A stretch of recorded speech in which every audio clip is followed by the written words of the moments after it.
Welcome to Hood Champion Boxing and Sports. In boxing, you find a way to win or you find a way to lose.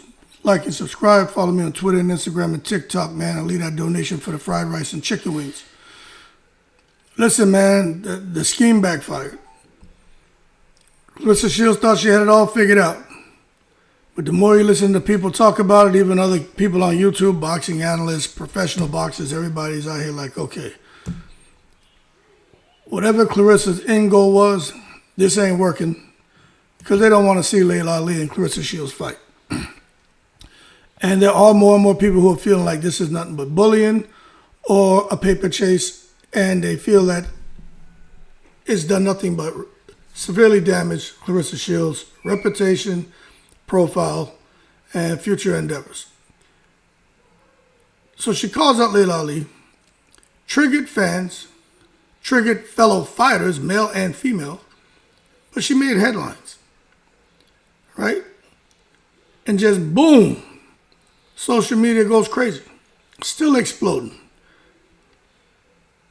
Thinking the fight's going to become a reality and she's going to cash in on the biggest women's boxing match in history.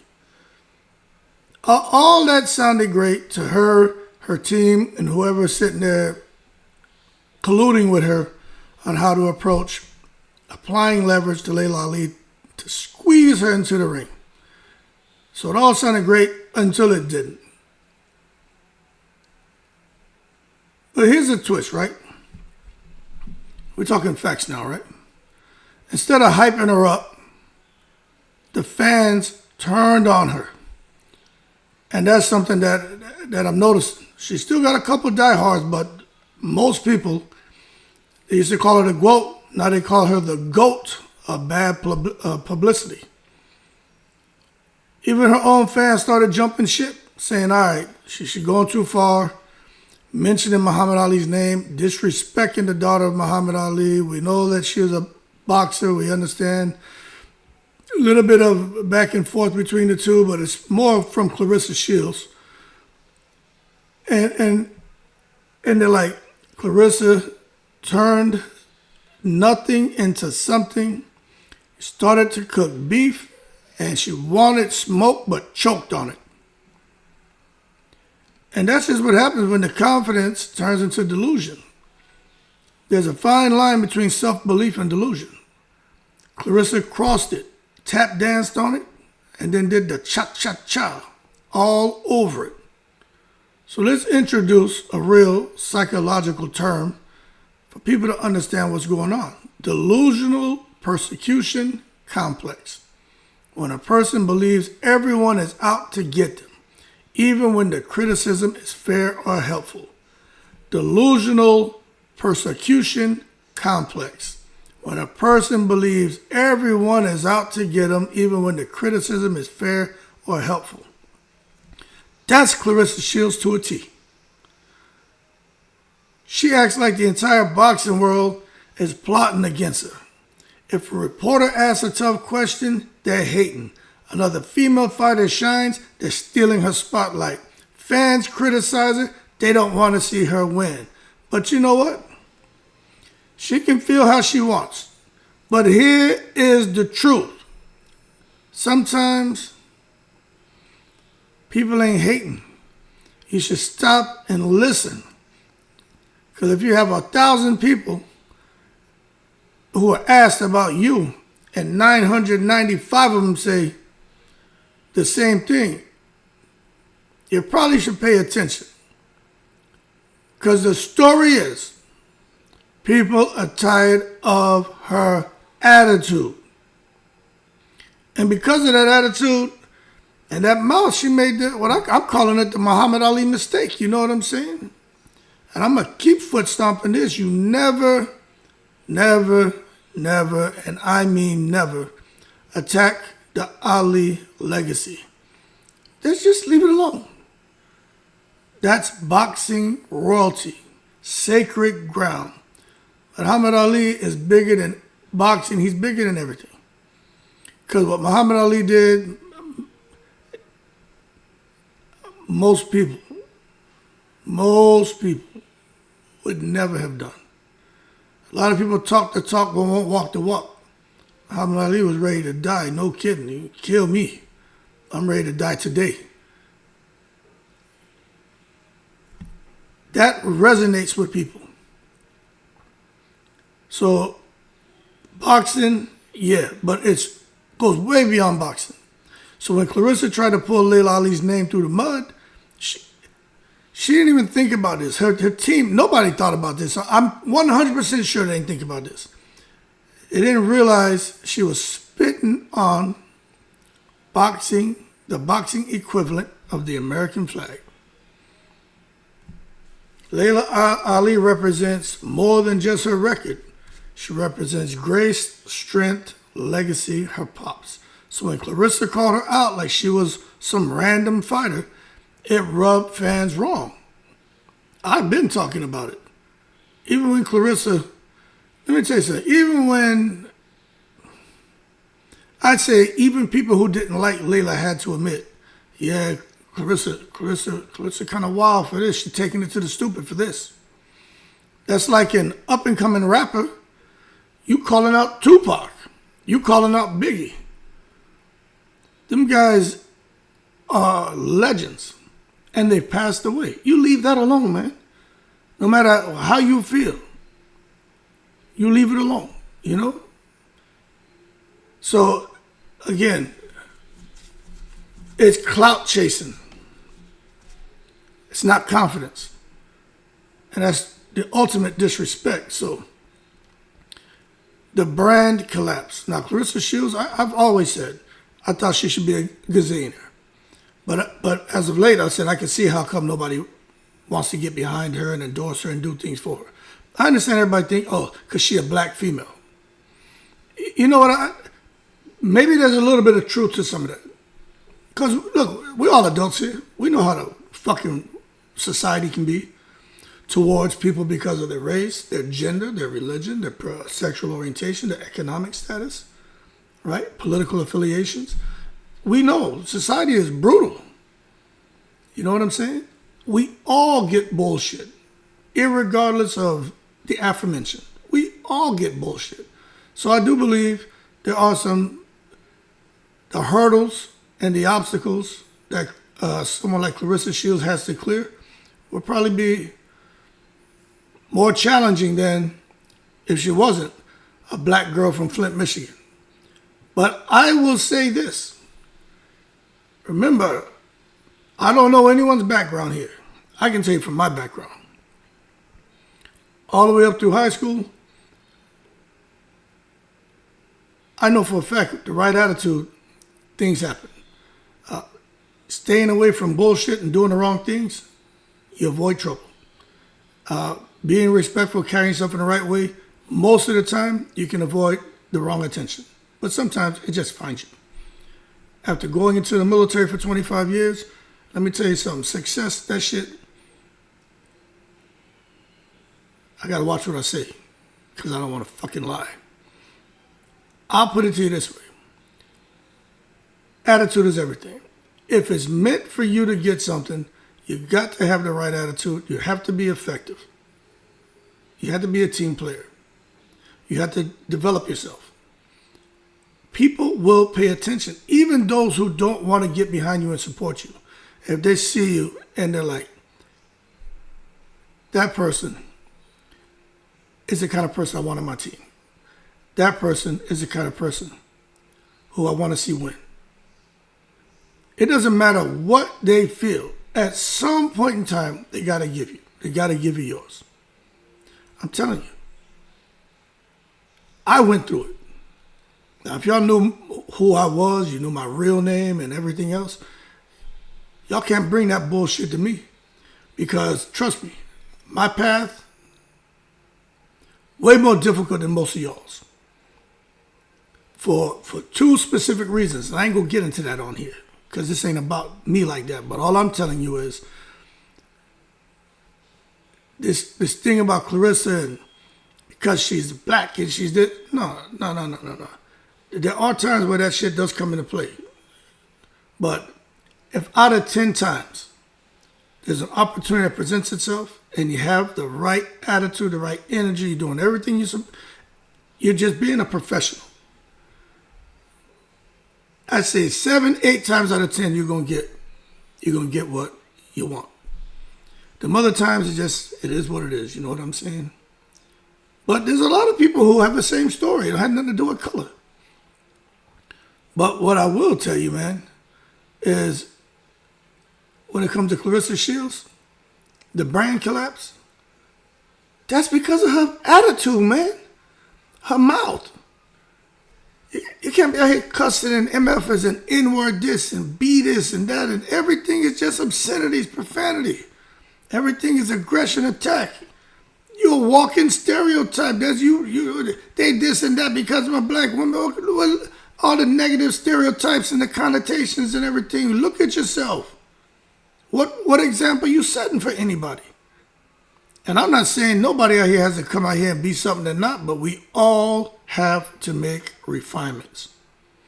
Let me tell you, go look up the definition of professional. Matter of fact, if you run a business, or if you're somewhere where you're an operations manager, or you're a manager, or wherever you're working at fucking Burger King, I don't care what you're doing. You have someone next to you with a good attitude. Not too bad working next to him. It had nothing to do with the color of skin. Nothing.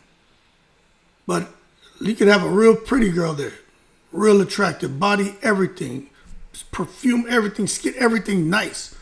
Bitch have a bad attitude. You be like, man, fuck that bitch. You don't see that no more. The same way you see somebody who you be like, oh, this white person, this black person, this Chinese person, this Asian, this biracial person. And then when they have a good attitude, you don't see that color shit no more.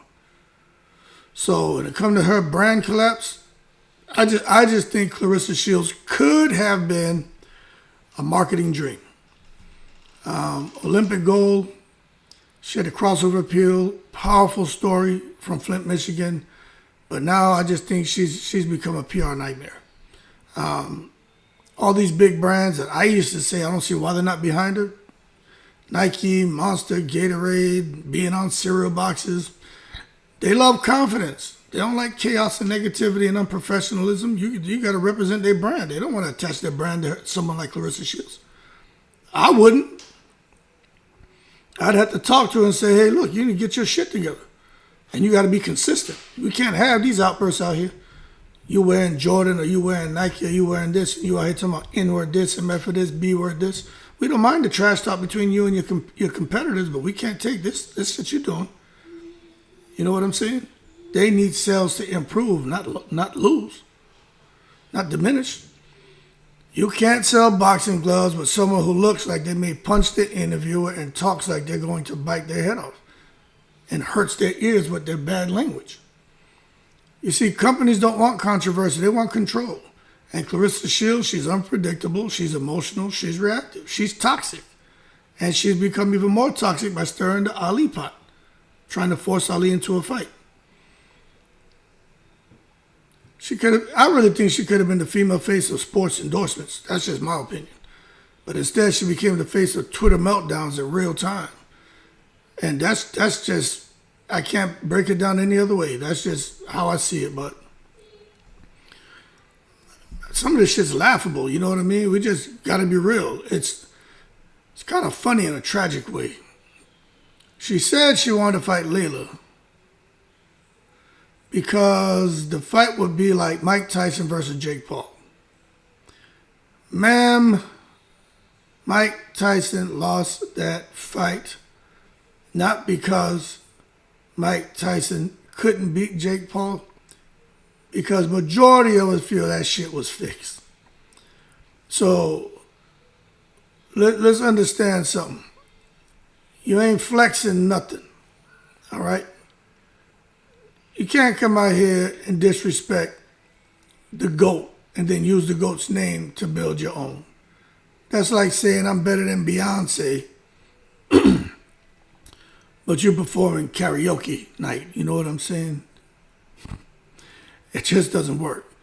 And I just think Claressa's problem is that she doesn't understand timing and tone. Her mouth moves faster than her brain. And every time she speaks, a PR person somewhere is just crying, cringing, just, where's the rat poison? Just take it to the head. But, that's why we got to understand the science of Claressa Shields. If I break this down scientifically, Claressa exhibits a few patterns psychologists recognize.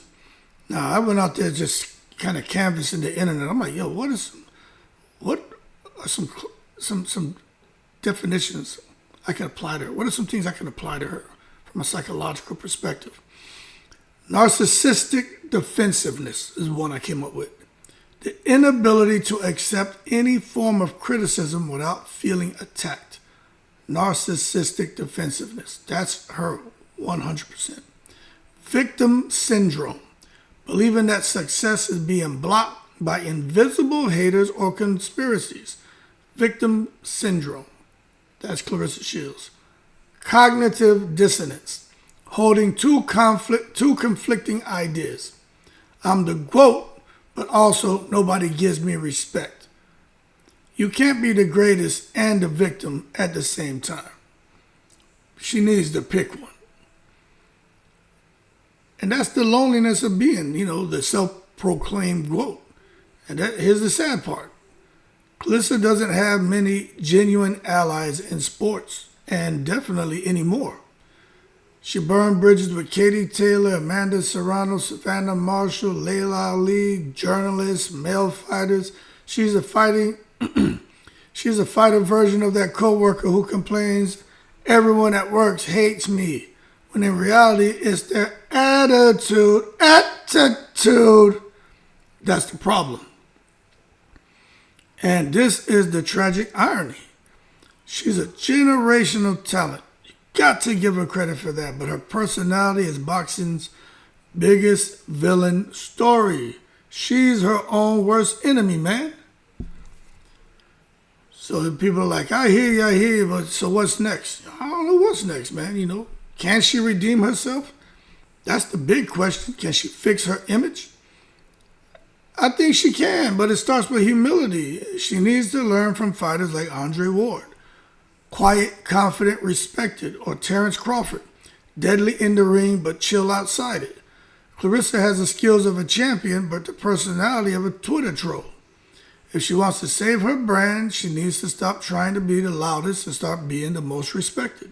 And that starts by respecting people first. Because she's the walking definition of self-sabotage. When someone's actions directly destroy their own success. That's Claressa Shields. In one word, that's Claressa Shields.